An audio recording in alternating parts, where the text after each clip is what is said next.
Welcome to Bookish Babble. Today we are not with Katie again. We love her. Just put a picture of her right here on my hand. Slay. She's working. She's working late because she's a singer. Just kidding. She's a filmer. Anyway, hi. We are not talking about books today. Well, we're talking about books. We're not talking about a specific book. We're just talking about books. Yes. Not to confuse you with talking about books. What? Because I said we're not talking about books, but we're talking about books in different ways. We're not reviewing any books today. Thank you. That's what I meant.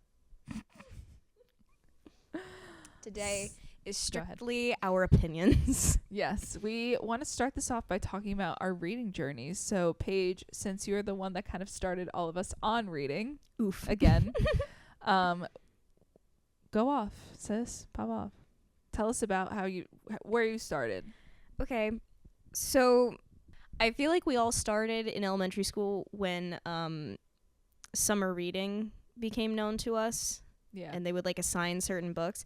That made me think that I was going to hate reading. Yeah. Because I was like, oh wow, books suck because the ones they gave us to read. Did you have to read Johnny Tremaine? Sucked. No. Oh my God, that is the worst book known to man. It is awful. Literally, I cried reading it because I had people read it to me because it was a bad book. You can ask AJ about it too. It was the worst book I've ever read. Anyway, I can give some review on that one. Go ahead.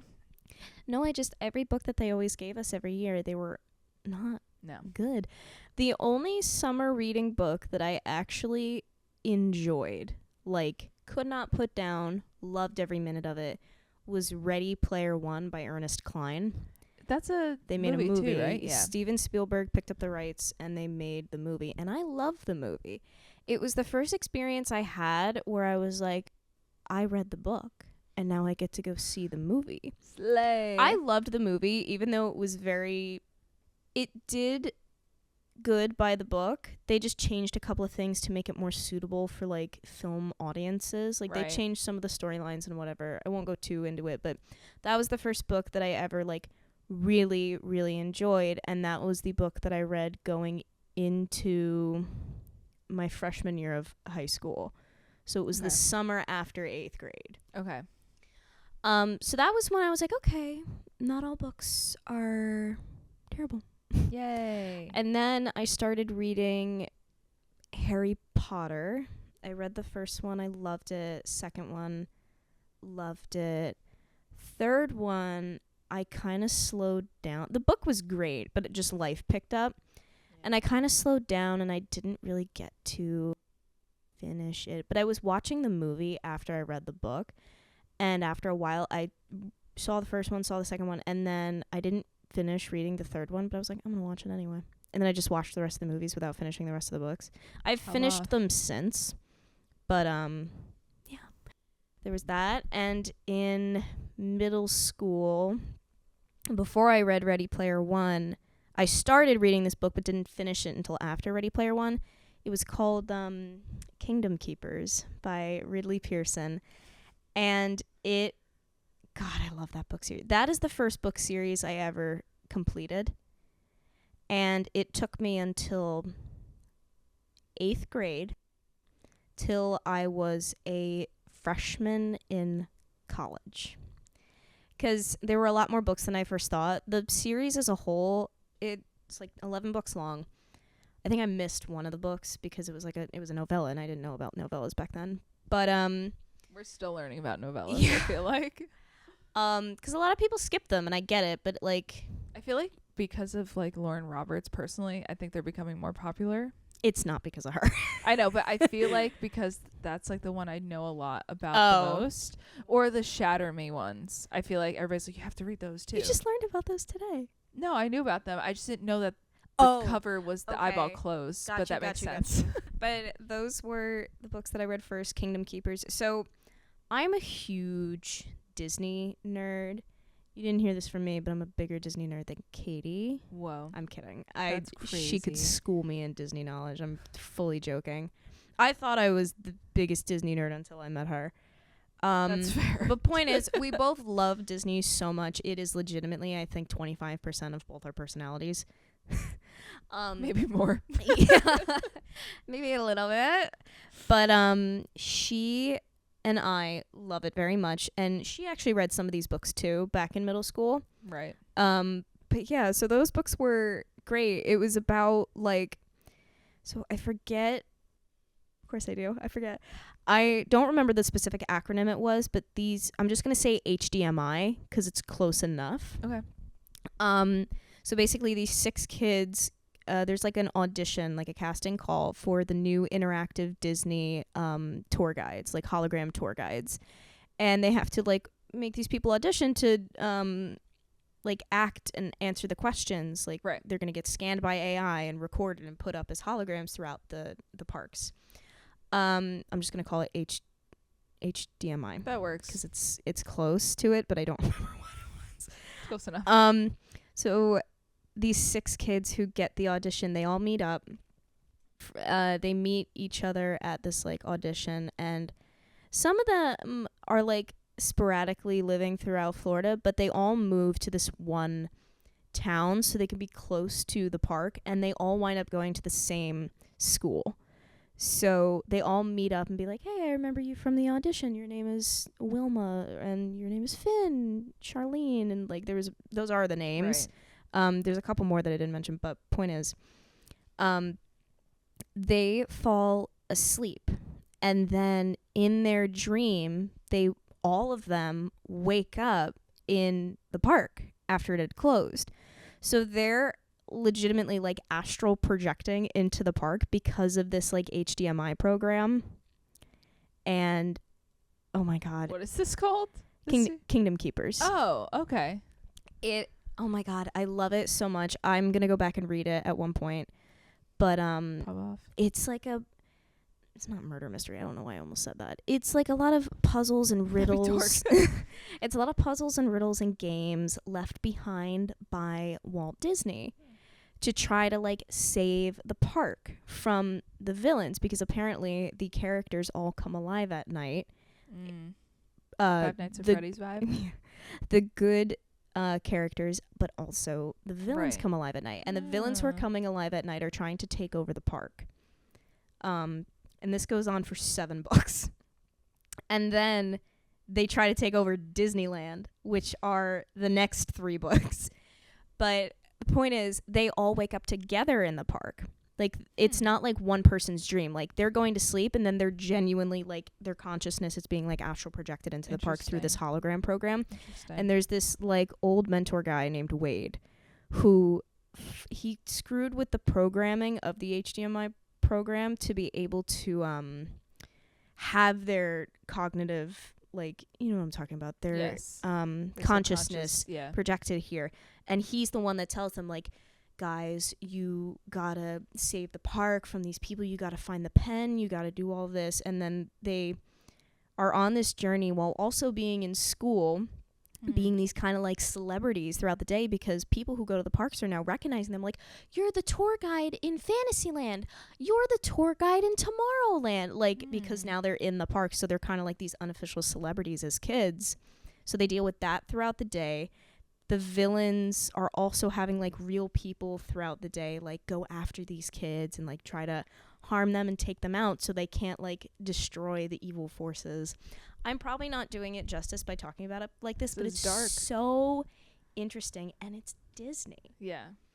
Like, I would be the person to get one of their reading journeys started by a Disney book. Correct.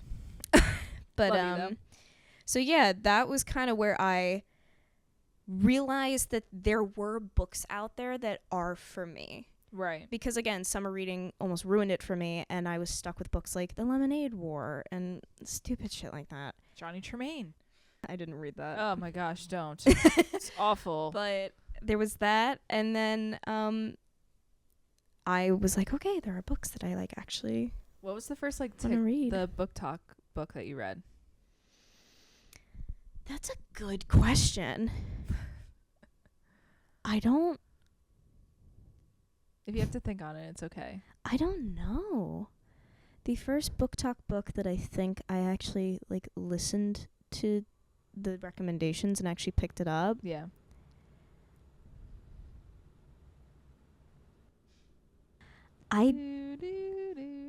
Listen, it's been 4 years. I know. Oh, I know what it was. What? The very first book that I picked up because of book talk in my reading journey. I started my reading journey in 2020, right when the pandemic hit. Right. Perfect time. That's when I watched Vampire Diaries in less than 2 weeks. All 8 seasons in less than 2 weeks. Yep. Have you read the series it's based off of? No, but I want to. Okay. So add it to the TBR jar. Anyway, you don't have to. It's okay. We're so far behind. I We know. have to read 2 series. It's okay. But what was I just saying? Oh, right, the first book talk book. So I don't actually think it was a book talk book, but it was advertised on Book Talk. You know that like book of the month advertisement? Yes. I got the subscription because I saw this ad for this book called Darling Girl. And it was supposed to be like a modern Peter Pan retelling about how Wendy had a child who had a child. Whoa. And this child She's a grand. had children. No.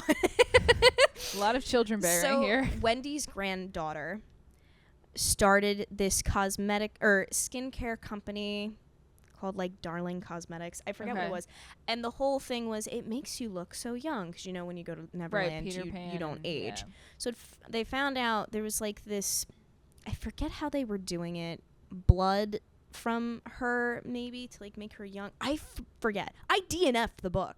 It was not a good experience. It was the first book I ever DNF'd, which is so sad. I couldn't get behind it because, oh my God, it was so messy. Like I was reading it and I was like, this is so up my alley. It's like a retelling of Peter Pan. Like, why wouldn't I love this? I think it was too modern, too far removed from the original tale where I was just like, But basically this woman who is Wendy's granddaughter doesn't age as fast as everybody else. And she has 2 kids. And she needs to inject them with like the serum that the company uses to keep them young because they're not in Neverland.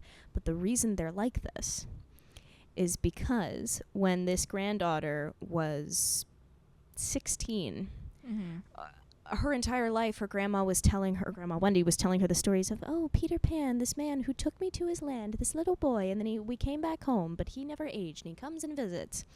He came back one night. She was like 16, and she met him. She's like, oh my God, you're the famous person from this dude's story, from my grandma's stories. And they proceeded to have a romantic relationship. And they had intercourse. Interesting. So she had a kid, but the point where I DNF'd the book is when we found out Think I would have stopped how she got these kids. Because the 2 children she had were both with Peter. They're twins. Okay. One's a boy, one's a girl. The point where I DNF'd the book is when Peter Pan comes back after they've already had intercourse a couple times. He came back and he comes back and he rapes her. And I was like, I'm done. And got to go. Because after that, oh my God. So that's how she became pregnant, was from that. But his whole explanation for having non-consensual intercourse was, he was like, I went to the zoo and and he was like, I saw the animals. We were doing it wrong. All right, we're DNFing this conversation. This is terrible. Please, thank you. This is awful. Point is, I DNF'd the book. It was not for me. Some people are like, oh my God, it's so good. And I was like, you're fucking insane. Sure. It made me uncomfy. Like, Yeah, my heart hurt after reading that. I was like, anxiety. Yeah, that's like the one trigger in books where I'm like, it skyrockets my anxieties. Yeah. Ew. Well, Anyway, any more questions for me? I think that's all I got. I think you really put that one in the bag there. Sorry. But yeah, the rest of the book talk recommendations were kind of good. The only other 2 that I got let down on was Atlas 6 and Starbringer. But I finished those. Oof. But they were still awful. It happens. Everything else has been great, though. Yay. Yay. For me, I read Diary of a Wimpy Kid in school. Me too! Pop off, sis, love. I read those books in like a day, and then there was this book. Oh my gosh, I can't remember what it was called, and I loved it, and I kept showing. The Magic Treehouse. No, it was something like Flipped, and it had like a little chick on it. It was so cute. I don't even remember. It was so good. And then I did love in high school reading The Great Gatsby. Before I got back, That wasn't bad. Yeah. I did enjoy that book. That was like my favorite book until I got back into reading. And you realize there are better things than the classics. Right. Yep. Because the first thing I read was Throne of Glass, which I've talked about a lot on here before, and on my own stuff. Favorite series ever. Never gonna change my mind. Love you all. And she just wrote a masterpiece, for real, on God, as they say. That's what young kids say. It is? Yeah. Am I not young anymore? I guess we're not. But yeah, I started reading The Assassin's Blade because I didn't really know anything about like reading like the series or whatnot. Oh, yeah. And I read that was like a prequel, and I was like, I want to know all the information possible, especially because I'm just getting back into reading, and I've been hooked ever since. A lot of people don't like that one. It's one of my favorites. Okay. I love it.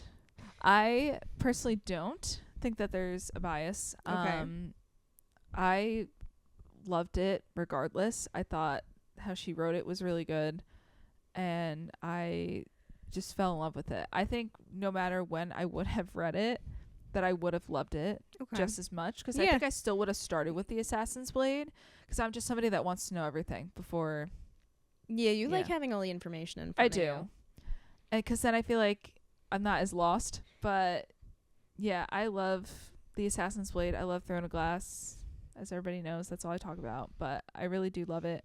And that's like what put me back into reading. Yeah. And ever since then, seriously, I've been like so attached to like being like, oh my gosh, I need to read this book. I need to know what happens next. I need to like, I'm obsessed. Whether it's listening to it, reading it on my Kindle, or reading it physically. Yeah, you recently got a Kindle. I did, and I feel like I need to make a TikTok about it because I like need to let the people know how I feel about it. I am obsessed with my Kindle. I love her. She slays. Here she is. She's beautiful. It's the Paperwhite. Let's talk about some book yums. Some things that we love hate about that term. I know, but that's what you told me to write down. Because people on the internet, they're like, book icks, and that sounds great. Book yums. I'm like, I know, cringing. Yeah, I love enemies to lovers. Oh, that's your favorite trope? I think so. It's so good. Like, they just like don't like each other, and then it's like you see the relationship grow, and I can't say. I feel like the banter when they're enemies is always great. That too. Good banter. You have to have good banter. Yeah, I love good banter. It's not it, honey.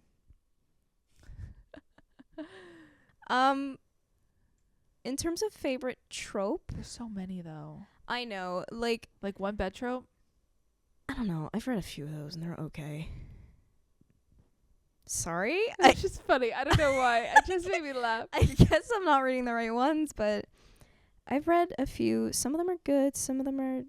Yeah, it depends on how the author writes it. I guess. But again, you have read more than I have. Yeah. Well, it might not be in the books that I read because I have a very specific That's true. I'm very picky with books. Yeah. I don't read whole genres because I'm just like. Yeah. But what is your favorite trope? If you had to pick, top 3. I always loved growing up, in TV shows and things, friends to lovers, friends that to too. dating. I think that's so that cute. Yeah. Enemies to lovers I have now started to enjoy now that I've been reading.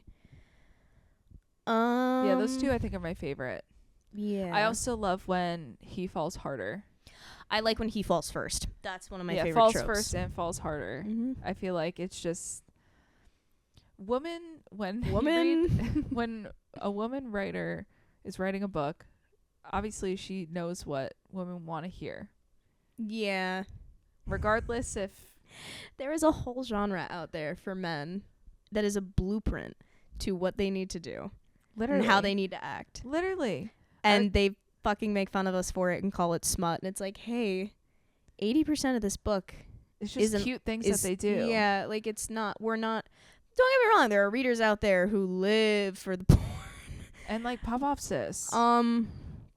Yeah, I'm not a fan of books that are just like straight up porn because I'm like, it's Same. not for me. I read I for don't the need it. story. Right. I want to see them fall in love and like Yeah, that's the part I I'm care a about. hopeless romantic. Mm-hmm. I love love, and just like seeing people fall in love or like whatever, it just makes me so happy.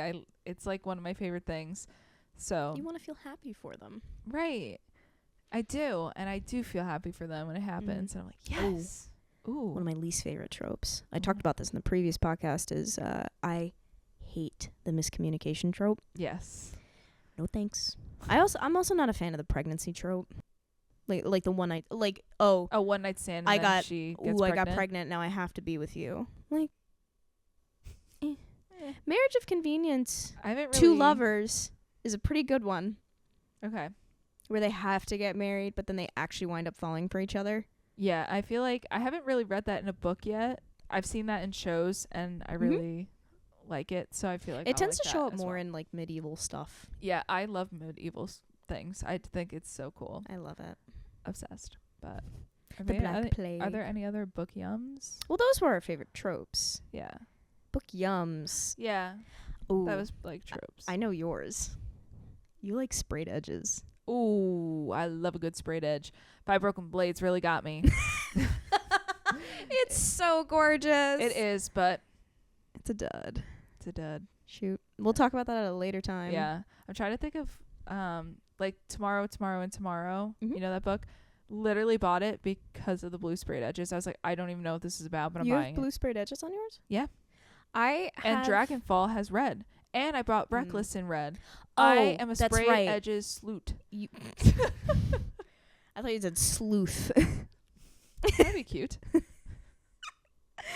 Sorry for my squeak.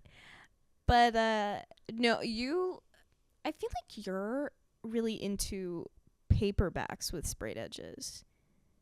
I Yeah. feel like you have more of those. I do. I feel like I'm more of a paperback girly when it comes to smaller books, but like when they're big books, I'm like, oh crap, I should have bought the hardcover. And that's what I've hardcover. realized now, like getting more books, I'm like, oh crap.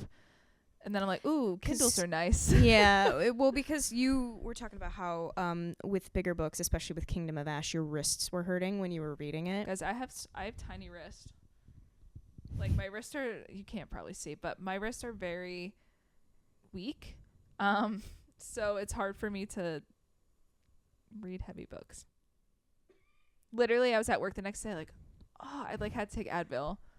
Really? Yeah, it was bad. I Oh, was sitting in no. bed, my wrist is like this. I'm like, oh no. For heavier, bigger books, I think a Kindle is great. Yeah. But if you have strong wrists and don't Then you're have a fine. Kindle, I recommend picking up hardcovers for large Yes. books. Like the hardcovers of The Crescent City. Oh, I thought you were gonna say. well, yeah, Priory. that too. But like I'm so literally scared just to read that. no, I'm thinking of just big books like Crescent City and Yes. Priory of the Orange Tree and Day of Fallen Night, which is the prequel. Yeah, but they're so Two worth different the book read series. though. Don't let the bigness of it scare you. Right. Well, we still have to read Priory of the Orange Tree, but Crescent City, they're so big that if I had the soft cover, I the did. spine would snap. It's just too That's also what I big. get worried about, like reading it. I like open it so little. I'm like, I can't read the words. Yeah. You're okay. What's Your book yum? my book yum? My stomach just growled. Sorry. It's fine.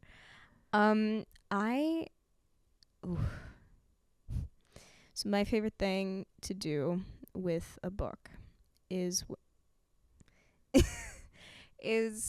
I am a hardcover girly. Oh, I just yeah. think that they're aesthetically pleasing on my shelf. I think they look the best. And when I think of like, They're more expensive. I know, That's what tears me away from them. I know it So sucks. bad. That's why we love Book Outlet Yay! and discount books. But I like to take off the dust jacket Yeah, same. You can't read with it on. because I feel like it crinkles and it. It's bad. So my book yum is when I take off the dust jacket and there is gold foiled stamps Yes. on the cover. Or literally just any design on the cover. Five Broken Blades has that though, right? It does? I think, right? Oh, yeah. It's real pretty. Yeah. The design on the inside. They did a good job with... I think they knew that the book wasn't that great, that they just made it look pretty so people would buy it. I'm sorry.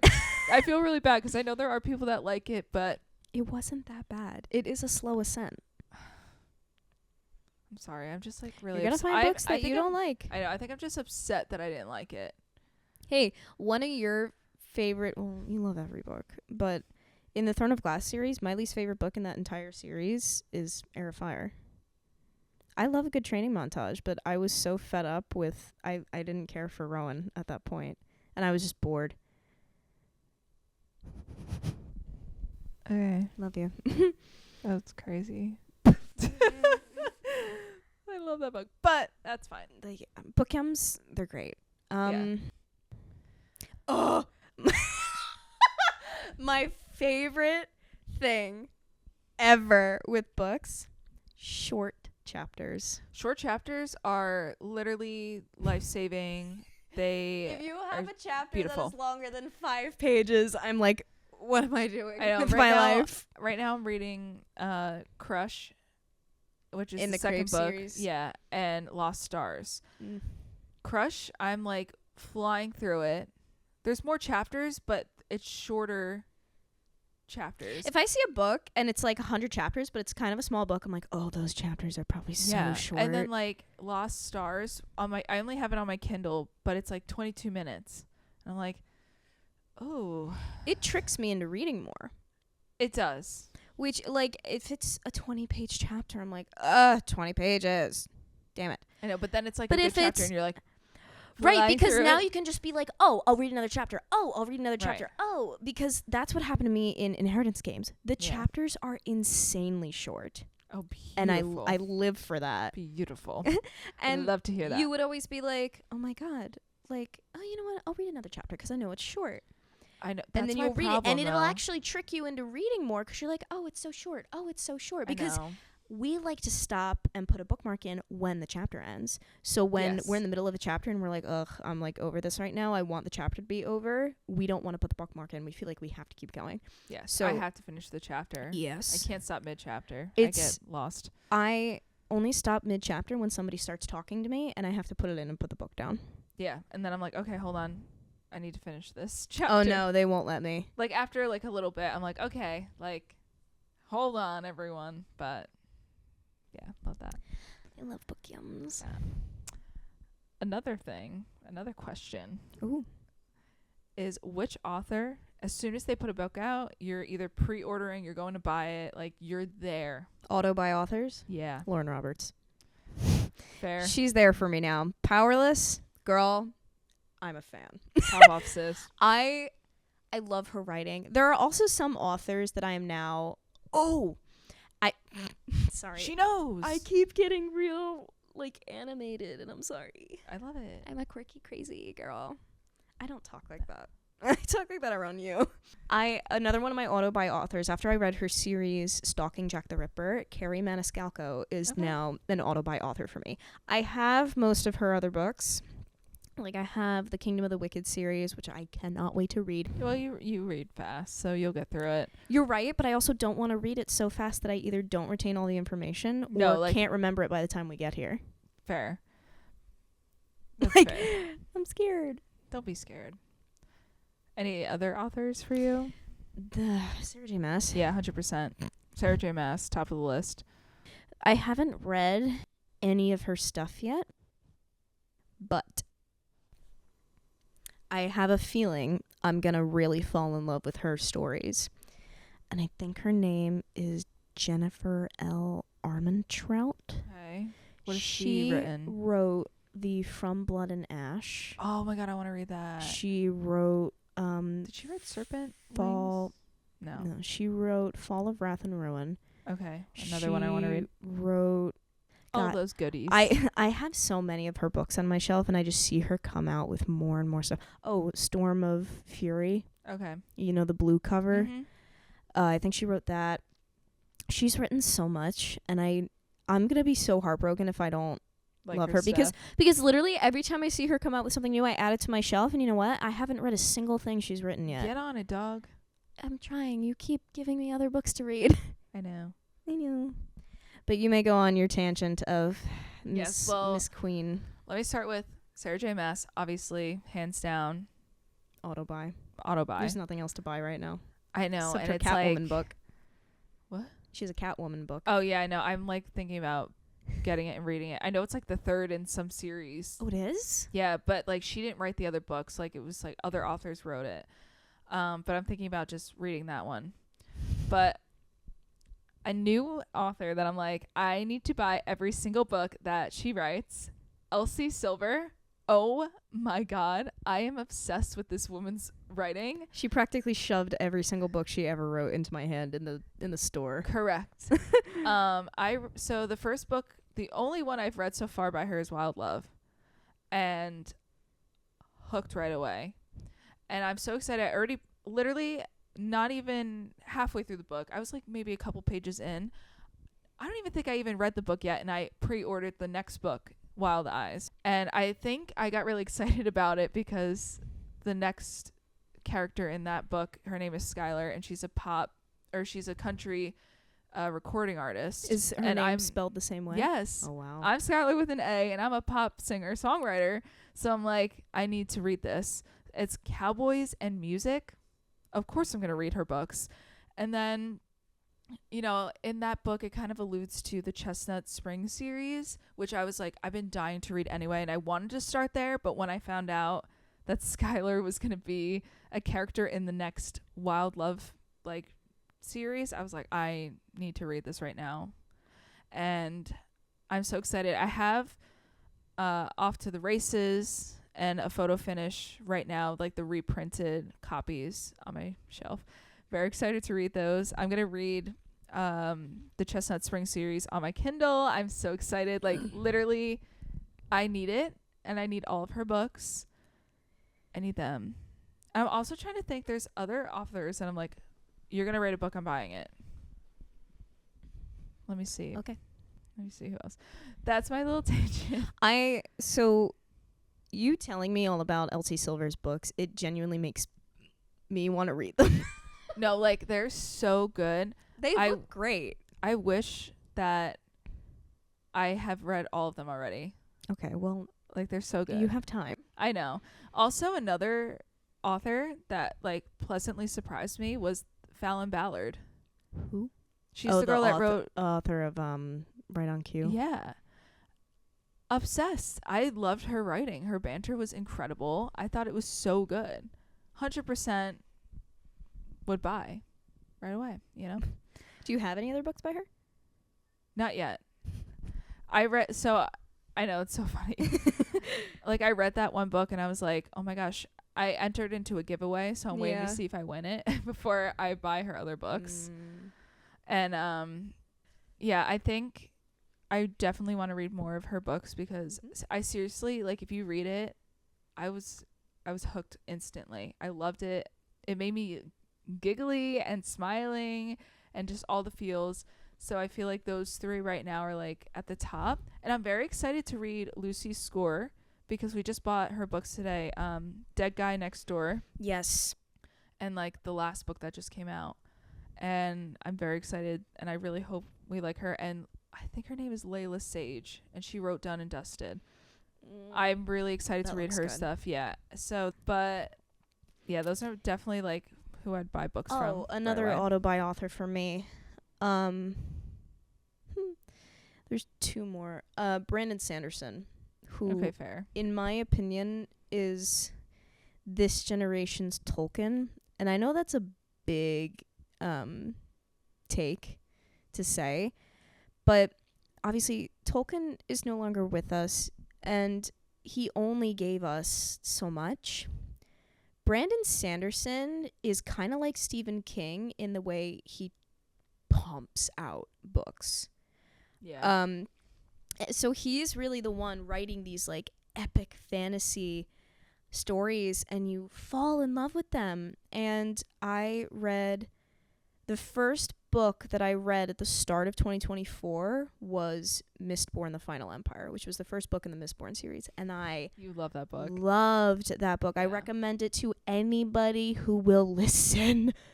I've recommended it I'll to get there your eventually. fiance, to Katie's fiance. I recommended it to your fiance's dad, and now he's reading it and is. texting me updates He is. about how much he's loving it. It's so funny. It's so good. And what's so funny is that, like, I feel like the genre of fantasy now more than ever is Mhm. really geared towards women, because I feel like there's a lot more women fantasy writers. Yeah. I could be completely lying and not knowing my facts, but No, I feel like I've seen a lot of women writers and a lot of like female main characters. yes, that's becoming more prominent too. But I Yeah. feel like in the past it was mainly Yes. male dominated I genre. agree. Don't get me wrong, I love reading a book with a male main character. I don't mind that, but I also love the female main character. Yeah. I really don't care who's the main character. Me either. As long as it's a good story. pop on. Yes, but it's also very funny that, like, the fantasy that women are writing right now, it's all under the romantasy umbrella. Yes. They're always throwing in that little dash of romance, which elevates the story. When men do it, there will be a little element of romance, but it's not the way women write it, because women know what women want. Yes, 100%. Men still haven't figured that out. Right. Will they ever? Well, because when I read Mistborn, like, believe me, I was so happy to read a fantasy book with no smut in it. It was so refreshing. I was so happy. You barely even saw the main love interests kiss, because their relationship wasn't the point Yeah. of the story. It was in there, but it wasn't like the main focal point. It added to it, and it was a point in it, but it did not need to be driven home. You knew that they were a couple. Right. But I love Brandon Sanderson's writing. He's just so good, and he builds these vast worlds, and it's so incredible, and he does a great job, and I really think he is the next, like, big name in epic fantasy like Tolkien, because he's just remarkable. It was funny because when I was in Tennessee and I was recording, or I was, writing new songs and stuff with these guys, and then I was like, yeah, I'm a big reader and stuff like that. Like, we were talking about it, and they have, a little book club, and I was like, oh, what's some of your favorite authors? And we were talking about it, and the one guy was like, oh, I love Brandon Sanders. He was like, he's my favorite author. Yeah, I think his books are definitely targeted more towards men. Yeah. Just But it was just funny. I was like, oh my Yeah. God, my friend back home loves It's his so stuff. Loves. I can't So- wait to read more of it. I can't. All right. For this last part of this episode, we wanted to do 1-star reviews in Powerless, Reckless, and Powerful, because we didn't do that. We didn't, yeah. I came up with the idea, and we got so wrapped up in what we were talking Yeah. about that, we completely forgot to even. So there's a couple from each. Okay. This first one, we'll do Powerless first. You got mine, right? Yes. Okay.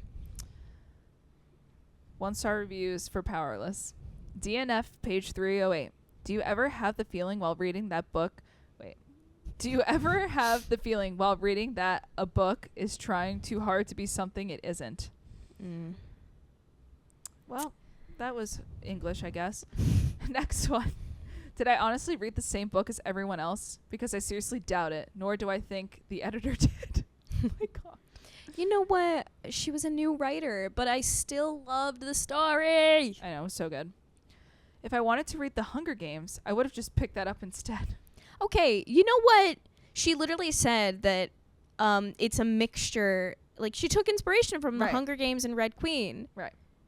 So This deal is the with last it. one for Powerless. Deal with it. I've read fan fictions written by 12-year-olds on Wattpad better plot than this. We're not going to talk about me, okay? You brought it up. You gave me the look like you were going to bring it up. All right, I wrote a Wattpad fan fiction about One Direction when I was in middle school, and it's fine. How many reads did it get? A lot, over 1,000, well over 1,000. I think it got I think it got to 10,000 views. Oh my god. Maybe more than that. It got a lot. I popped Look off. at you now. I know. Look at me now. Let's do Powerful. Okay. These people knew each other for 2 seconds. Adina was so forgetful. Okay. Oh wait, does that say forgetful or forgettable? Oh, sorry, forgettable. I'm tired. Maybe you have dyslexia. Someone gave it 3.5 stars and said, I'm just depressed now. Fair. I mean, having to read her death all over again. I know. Yeah. 2 stars. Nope. Sorry, but I hated it. Miss Author seems to have really interesting concepts but poor execution. Because what did I just read? Fan fiction? Even that's better. Okay, girl. That's crazy. 4 stars. I still refuse to believe that ending. Okay. You know, yeah. I still refuse to believe she died. I know. And now we know that Makoto had to watch. I know. I think the next novella is going to be about him. That's my guess, personally. Now we'll go into Reckless. I only have 3 for this one. Okay. This is a quote that she took out of the book. Do I haunt your dreams, plague your thoughts like you do mine? Babe, I don't know, but this book will be the main character of my nightmares the next 7 business days at least. This was absolute bullshit. You know what? It's a character-driven story. Next one. Going to hate the series until the day I die, kissy face. Honestly, my 11-year-old self would have loved this. Wait. So she's saying it's like for kids. I hated this series. Going to hate the series until the day I die. Well, why'd you read them all? That sounds like a you issue. This is the last one. Her talking about the beast not getting the beauty in book 1 should have stopped me immediately, but making that the last line of this book is borderline criminal. I mean, hey, I almost started a riot. That was some cliffhanger bullshit, but I still rated it 4 stars, 5 stars. I forget what I rated it. I think I rated Reckless? Yeah, I think you I didn't give it 4. You didn't give it 5 stars. I think I might have. Okay, I think the only one I gave 4 stars was Powerful. fair. I think I did the same too. Because it was too short to be able to give it 5 stars. It didn't wow me. Right. Yeah, I liked the ending to the sense where it was like, oh my gosh, this is crazy. What's gonna happen next? I liked knowing her point of view, like her side of things. Same. And I knew he was gonna ask somebody to obviously like be his wife because he had like a ring and like the box. But I honestly, for some reason, didn't realize it was gonna be her. Who else? I don't know. Kai. Ew. Let's do this thing. Well, that's all the time we have tonight, folks. Never mind. Thank you guys so much for watching this episode of Bookish Babble. We love talking with you guys, and we would love if you would leave a comment below with some recommendations, things you want to see us do, and all that fun stuff. That was, and hopefully Katie will be here next time. She's a little busy poo. She's a little busy poo. Yeah. Poor girl. I know. She's stressing. I know. She's doing good, though. She's popping off in slang. We love her. But, oh my God. the show must go on, you know? What? She is going to be married by the next time that we film this. Oh my God. She'll be a wifey. That's so exciting. Oh my God. Poor girl, stressing to all hell about it. Yeah, she'll be fine. We love you and we wish you luck. I thought you were going to say wish you Merry Christmas. Don't tell me we why wish I thought you that, but I did. But thank you you guys so much again for being with us today on Bookish Babble, and we will see you guys next time. Make sure to again comment below, make sure to subscribe, to follow us, all of that fun stuff, and we will see you next time. Leave a comment in the comment section because that's how that works. Sorry. Leave a comment down below. Is this enough energy? Leave Never a comment enough. down below what recommendations you would like us to review next or read or just talk about, or send in your favorite 1-star Goodreads reviews because we'd I love would to read love them. to see ones that we just have not found or surfaced yet. Or one that you wrote yourself. Oh my God. I would Yeah. love. My favorite one. I have to mention this because it's so funny. Go ahead. We haven't read the book, but it's called Fangirl Down or something like that, and it's by Tessa Bailey. I saw a 1-star review that said, "Why did she have to eat his ass?" and that's I where think about that every day. Yep. So I will not be reading that book, but make sure to leave in the comments below recommendations to also for us to put in our TBR jar. And we're going to pick from that because we can't read everything all at once. And we're going to get to it. Yes. And it's fair putting it in a jar. It is. All right. Thank you guys so much. And we will talk to you guys very soon. I love you guys. Bye.